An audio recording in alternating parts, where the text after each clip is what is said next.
সোনাই বিধানসভা যুব কংগ্রেসের ব্যবস্থাপনায় সোনাইয়ে অনুষ্ঠিত হল youth empowerment nurturing the next generation of লিডার্সের এক সেমিনার।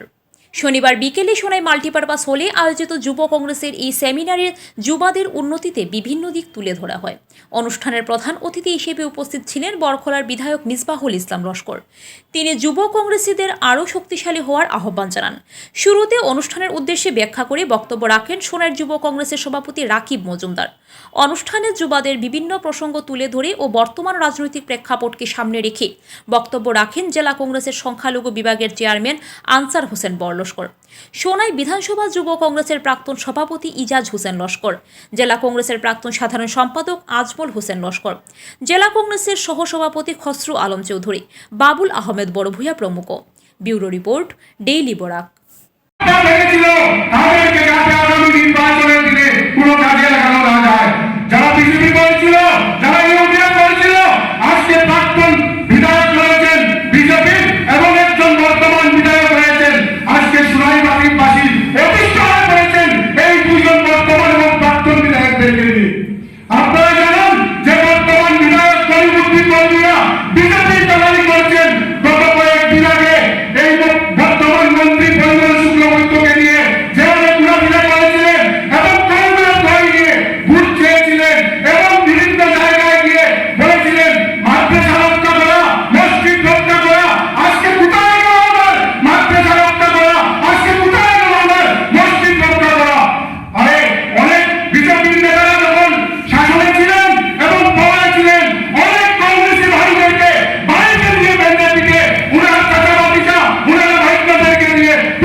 দেখতে পাচ্ছি সমস্ত ভারতব্যাপী মানুষ শুধু আন্দোলন করছে।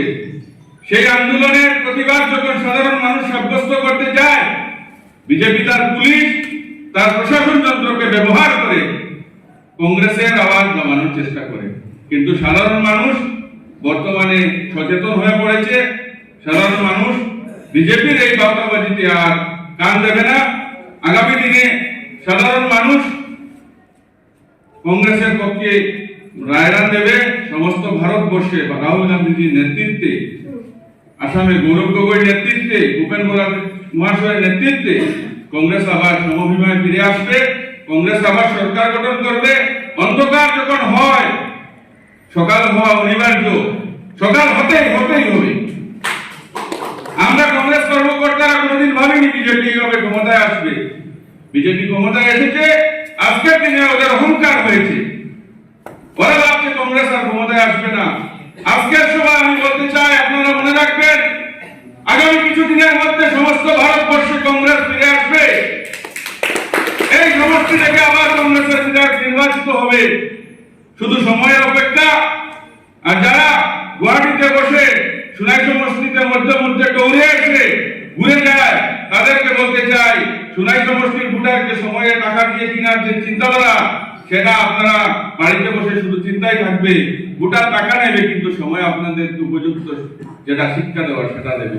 আর বক্তব্য দীর্ঘায়িত না করে সবাইকে ধন্যবাদ জানিয়ে, আমাদের বিভিন্ন অতিথিবৃন্দ এসেছে সবাইকে ধন্যবাদ জানিয়ে, কংগ্রেস কর্মকর্তাদেরকে ধন্যবাদ জানিয়ে আমার সোনাই যুব কংগ্রেসের উদ্যোগে আজকে উপস্থিত যে যুব কংগ্রেসের প্রত্যেক মণ্ডলের যুব মণ্ডলের সভাপতিরা বা যুব কংগ্রেস সোনাই বিধানসভা সমষ্টির যারা উপস্থিত হয়েছেন এবং এখানে প্যারেন্টস কংগ্রেসের মণ্ডল কংগ্রেসের অনেকজন সভাপতি উপস্থিত হয়েছেন। আজকে এই সভায় যুব কংগ্রেসের উদ্যোগে এই যুব সম্মেলনে সভায় উপস্থিত হওয়ার জন্য সবাইকে ধন্যবাদ জানাই।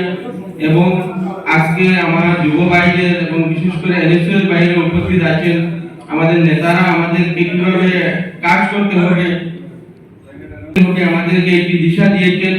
আমরা আগামী দিনে তাদের এই পরামর্শ সাজেশন এগুলা মেনে আগামী নির্বাচনে কাজ করে যাব এবং আমাদের যে প্রার্থী হবেন আমাদের হাইকমান্ড যে প্রার্থীকে কংগ্রেসের মনোনয়ন দিয়ে ঘোষণা দেবেন ওনার পক্ষে আমরা কাজ করে যাব এবং কিভাবে আমাদের প্রার্থীকে জয়ী করতে হয় সেই লক্ষ্যে আমরা 24-এর নির্বাচনে কাজ করব। এবং বিশেষ করে আমি যুব কংগ্রেসের ভাইদেরকে বলছি যে আমাদের যেটা দায়িত্ব অনেক বেশি, কারণ আমাদেরকে ডোর টু ডোর যেতে হবে এবং কংগ্রেসের যে বিগত দিনে আমরা কংগ্রেস সরকারের টাকার সময় যে কাজগুলি করেছিল সেগুলো মানুষকে বলতে হবে, জনগণকে বলতে হবে এবং বিজেপি সরকারে বর্তমানে বিজেপি থাকা অবস্থায় কি দুর্নীতি হচ্ছে, কি অন্যায় অত্যাচার হচ্ছে সেগুলো মানুষের কাছে তুলে ধরতে হবে। বিশেষ করে মূল্যবৃদ্ধি বলুন, আনএমপ্লয়মেন্ট, বেকারত্ব সমস্যা বলুন ইত্যাদি এগুলা তুলে ধরে আমাদেরকে কাজ করে যেতে হবে। আজকের এই বলেই আমি আমার বক্তব্য শেষ করে আজকের সভা এখানেই সমাপ্তি ঘোষণা করলাম। আবার